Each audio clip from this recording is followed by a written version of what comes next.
Morning students. आज हम लोग पढ़ने जा रहे हैं चैप्टर एंगर। एंगर से आपको एक फेस यहाँ पे स्टूडेंट्स दिख रहा होगा, काफ़ी गुस्सा सा, भड़काऊ सा, मेरे सा।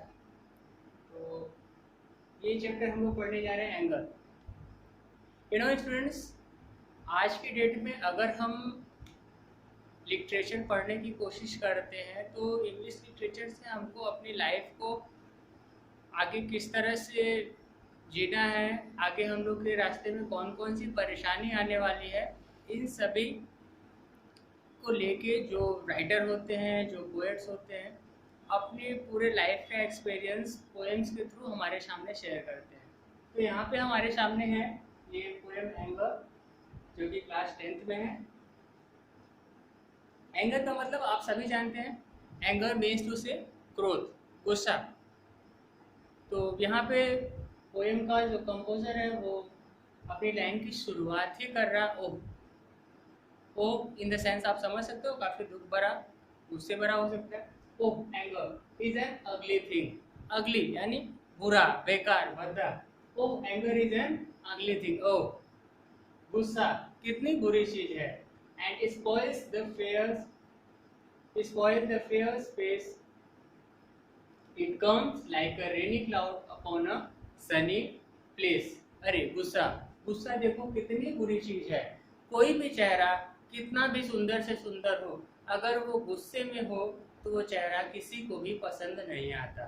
इट सीम्स कोई भी इंसान कितना भी अच्छा हो, अगर वो गुस्से में है तो समाज उसे कभी भी पसंद नहीं करता। It comes like a rainy cloud.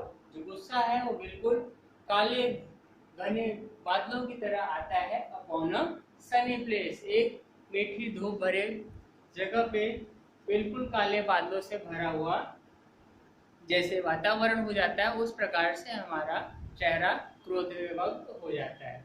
One anger movement often does what we repent for years. गुस्से के एक क्षण में किया गया कार्य या लिया हुआ डिसीजन कई बार हमारे लिए इतना बुरा हो जाता है कि हम उसको कभी भी यानी सालों साल उसको रिपेंट नहीं कर पाते, उस अपने गुस्से में लिए गए उस डिसीजन की भरपाई नहीं कर पाते। It works the wrong we now make right by sorrow और बाय टीयर्स। कई बार गुस्से में हम अपना या किसी का इतना बुरा कर देते हैं कि बाद में चाहे हम पश्चाताप करें, चाहे हम दुख प्रकट करें या हम कितने भी आंसू बहाएं, लेकिन हमारा गुस्से में किया गया वो कार्य सदैव के लिए बुरा ही हो जाता है। द हैंड ऑफ पीस यहाँ पे आप देख रहे हैं जो पीस आ रहा है, इट्स अपोजिट ऑफ एंगर। गुस्सा का अपोजिट आप समझ सकते हो पीस, शांति। The hand of peace is frank and warm and soft as ring doves wing.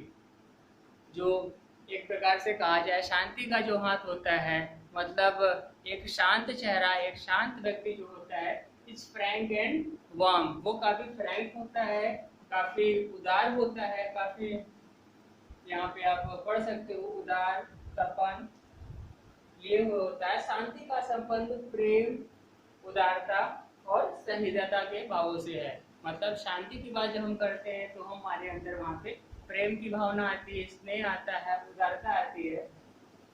The hand of peace is frank and warm and soft as ring doves wing। और ये शांति जो होती है, एक प्रकार से जब हम शांत हुआ करते हैं तो हम काफी उदार, काफी कोमल हृदय वाले हुआ करते हैं।